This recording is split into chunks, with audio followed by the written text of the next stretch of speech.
Hello, boys and girls. Mrs. Turner here again with our friend Ralph. I know you like to see this. We're about halfway through with our book.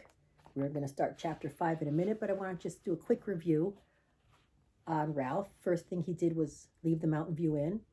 On his adventure, he met up with the dog when he first got to the camp. And trying to escape the dog, he ended up in a gopher hole. And then he met up with a cat. And then he met up with Garf and the butterfly net, which he was caught in and put in a cage in the craft room. And the last creature he met up with was Chum, the hamster. So now we're going to start with chapter 5 and see how our friend makes out today. Chapter 5 is called The Personal Mouse. And if you look, boys and girls, I don't know if you could see this, but mouse and personal are both spelt wrong. It's probably backwards for you. But whoever wrote this chapter spelt mouse with a W instead of a U. Okay. Ralph's life in the cage was never the same after the arrival of the hamster. Chum was picky about his food and fussy about his housekeeping. One corner of his cage had to be his bathroom, the other his sleeping quarters, the third the storehouse for the food he liked. He was forever pushing, shoving, and stomping his cedar shavings. His exercise wheel rasped and creaked whenever he ran, usually while Ralph was trying to nap. He had a particularly irritating way of gnawing noisily at the bars of his cage. "Why do you do that?" asked Ralph. "You can't chew through the metal." "I'm not trying to chew through the bars," said Chum. "I'm wearing down my teeth." Ralph was astounded. "Don't you want teeth?" he asked, thinking how dependent he was upon his own sharp teeth. "If I don't chew something hard, my teeth will grow so long I won't be able to eat," Chum explained impatiently. "I chew the bars because Lana is too stupid to give me anything hard to chew." "Oh," said Ralph, grateful that his teeth did not continue to grow. Chum had another habit that disturbed Ralph. He nipped at Lana whenever she tried to pick him up. "That's not nice," said Ralph one day, when he had seen Lana hastily withdraw her hand from her pet's cage. "That's biting the hand that feeds you." "I have some rights," said Chum. "If I let Lana pick me up, I would never have peace. Believe me, I know. I made the mistake of letting her pick me up just once, and when she tried to stuff me into a doll sweater, I knew once was enough." Chum also sat for long periods of time swinging gently on his wheel and staring with unblinking eyes at nothing at all. "Why do you sit there like that?" asked Ralph, who liked to be busy when he was awake. "I'm thinking," answered Chum. "Thinking about what?" Ralph wanted to know. "I am a philosopher," said Chum. "I think about life." "Life?" Ralph was puzzled. "What do you mean?" Chum sat staring into space so long that Ralph thought he was never going to answer. Finally, the hamster said, "Take you, for instance. Just where do you think you're going on that wheel?" "No place, I guess," admitted Ralph. "I never thought much about it." "See what I mean?" said Chum. You run, and you're still in the same old cage." Ralph felt suddenly guilty, as if he had done something wrong, but was not sure what it was. "But I like running on my wheel," he said, feeling that his answer was rather lame. Chum did not bother to reply. He continued to sit, swinging, staring, thinking. Ralph leaped to his wheel and began to run. His paws flew along the wires of the wheel, pushing it faster and faster until he looped the loop. He ran on and on until he began to tire. His paws touched the wires more and more slowly until Ralph coasted to a stop. Then he, too, sat staring and motionless. Where was he going? No place. And here's a picture of Ralph sitting in his wheel.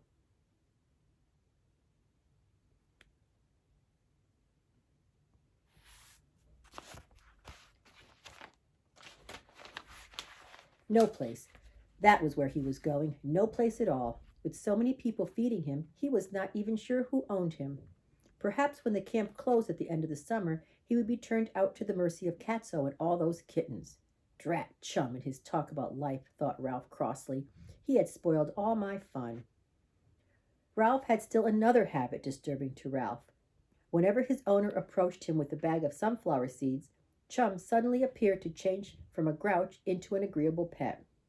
He climbed to the top of his cage, accepted the sunflower seeds one by one, and stuffed them into his cheek pouches. Feeding sunflower seeds to Chum became a daily event in the craft shop. The older campers and some of the counselors gathered around Lana to watch her feed him, and as she handed him the seeds, they would count 14, 15. Ralph watched while Chum's cheek pouches began to bulge. 22, 23. Still, Chum's face stretched. The old show-off, thought Ralph. 27, 28. Chum had grown so top-heavy that Ralph was sure he would never make it to 30. 30, 31, chanted the campers. Chum was having such difficulty hanging on that Ralph scarcely could bear to watch. 33, those paws were slipping. 34, Chum could no longer support his weight. He fell to the bottom of his cage with a thump that made Ralph cringe. 34, shouted Lana, who enjoyed the attention her pet had received from the older boys and girls. That's Chum's record. Maybe he'll hit 35 tomorrow, someone said as the campers lost interest in the hamster and went off to their riding lessons or back to their craft work. Chum got to his feet rather groggily and went to the storehouse corner of his cage where, by placing his front paws behind the cheek pouches, he pushed the seeds out of his mouth until they lay in a heap at his feet.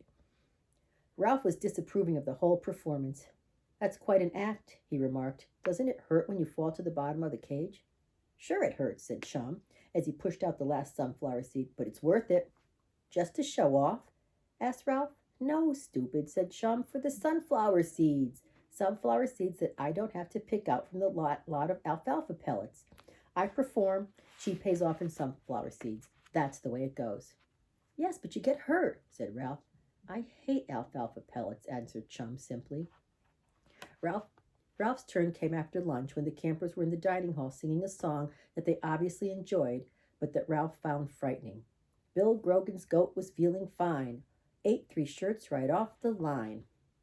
Garf silently pushed open the screen door, and Ralph leaped from his wheel. Quickly, Garf unlatched the door of the cage and extended a sunflower seed with his fingers. This time he was not singing, but Ralph still did not trust him. Come on, fella, coaxed Garf. Ralph retreated to the corner of his cage behind his exercise wheel. Maybe next time, whispered Garf, and hurriedly cleaned the cage and refilled the water bottle while the campers sing. The whistle blew, the train drew nigh. Bill Grogan's goat was soon to die. He gave 3 groans of mortal pain, coughed up the shirts, and flagged the train. When the song was finished, the housekeeping for Ralph was completed, and Garf had quickly and silently slipped out of the craft shop without letting the screen door slam or squeak. Ralph stood on his hind legs, holding the bars of his cage with his front paws and wishing Garf were a different kind of boy. Almost at once, the screen door opened again, and Aunt Jill, with her arm around Garf's shoulders, brought the boy back inside. Sit down, Garf, she said, and sat on a bench beside one of the work tables. Scowling, the boy obeyed. What's the trouble, Garf? Asked Aunt Jill kindly. What does she mean, Ralph wondered. Garf stared at the floor. You know you have been breaking one of the camp rules, said Aunt Jill. Campers are not supposed to come into the craft shop without permission unless I am here or one of the counselors. So that's why he's always in a hurry, thought Ralph. He isn't supposed to be in here. He not only likes bloodthirsty songs, he breaks rules. Garf continued to stare at the floor. Is there anything we can do to help? Asked the camp director. No, said Garf suddenly, because I'm going to run away and nobody's going to stop me. Aunt Jill appeared to take this news calmly, but for some reason Ralph did not. He felt a shock of excitement. Don't do it, boy, he wanted to squeak. It won't get you any place. At the same time, he realized that a boy who wanted to run away was sure to like motorcycles. Maybe he had misunderstood Garf. Maybe Garf liked speed and would know how to make a miniature motorcycle run. Is there some place you especially want to go? Asked Aunt Jill.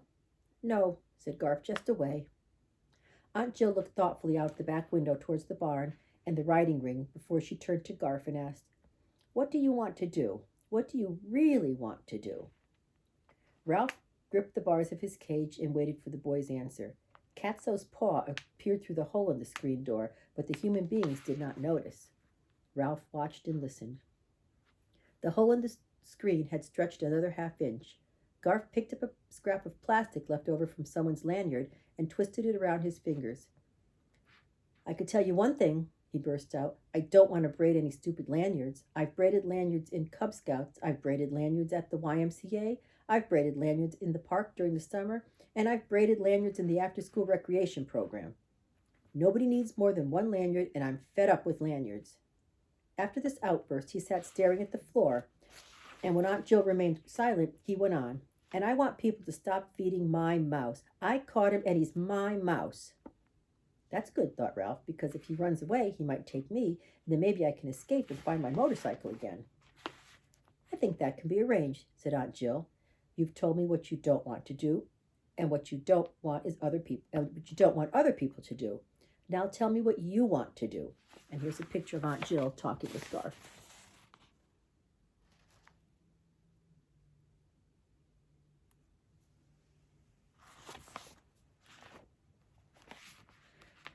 Ralph could tell from Garf's silence that this request was a difficult one.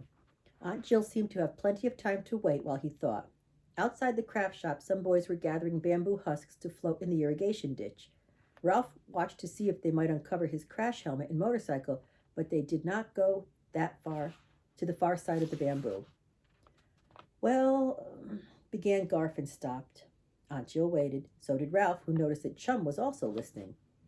Garf looked uncomfortable. Aunt Jill still waited. Go on, say something, thought Ralph. When Garf finally spoke, he no longer sounded angry. I guess I just want to be alone once in a while, he said. You want to be alone, repeated Aunt Jill.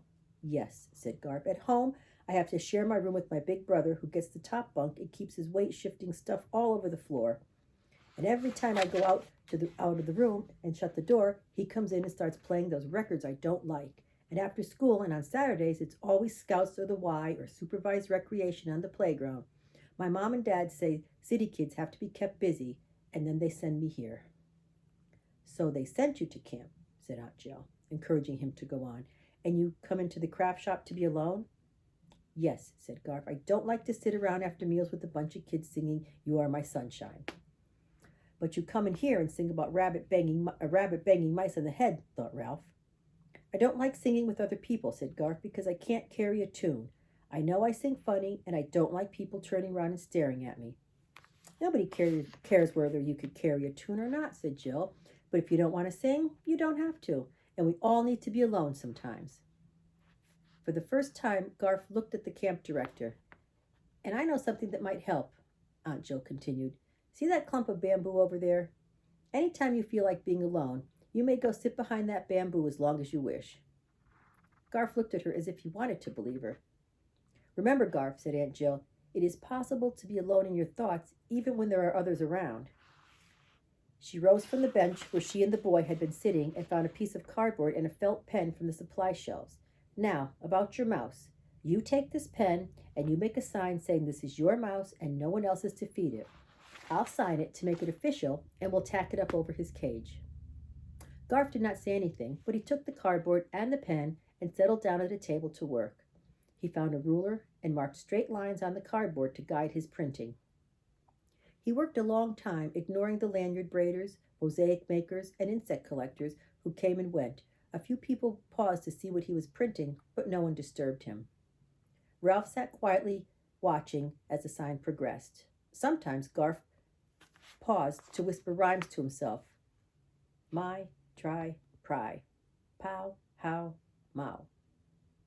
Red, lead, fade. Then he would go on with his work. He printed a few letters, stared at the ceiling, whispered to himself, and printed a few more letters. Near the end, he held up his work, studied it, and added something more. When at last he had laid down his pen and stood up, Aunt Jill came over to look at his sign. Private. Keep out. This mouse is the personal property of Garfield R. Jernigan. If you feed him, you will drop dead. Signed. Aunt Jill signed her name on the dotted line. There, she said, that makes it an official Happy Acres camp sign. She found 2 thumbtacks and Garf tacked his sign above Ralph's cage. Now, if you look, a lot of the words are misspelled, but you could actually still read it. I know they're probably backwards, but do the best we can.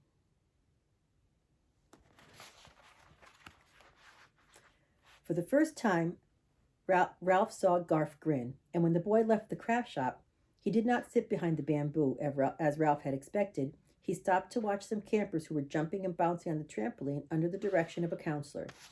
Contented for the moment, Ralph made himself into a ball in the corner of his cage to enjoy a nap. He was not just any mouse. He was the personal mouse of Garfield R. Jernigan, a boy who wanted to run away, and the next time he was alone with his owner, he would be brave and speak up, no matter what that dreadful song he sang. Okay, that's the end of chapter 5. So we'll see what happens next if Ralph actually does decide to talk to Garf. Think about it. How many of you think he's going to speak to him, and how many of you think he's not going to speak to him? I'm just not sure. Till next time.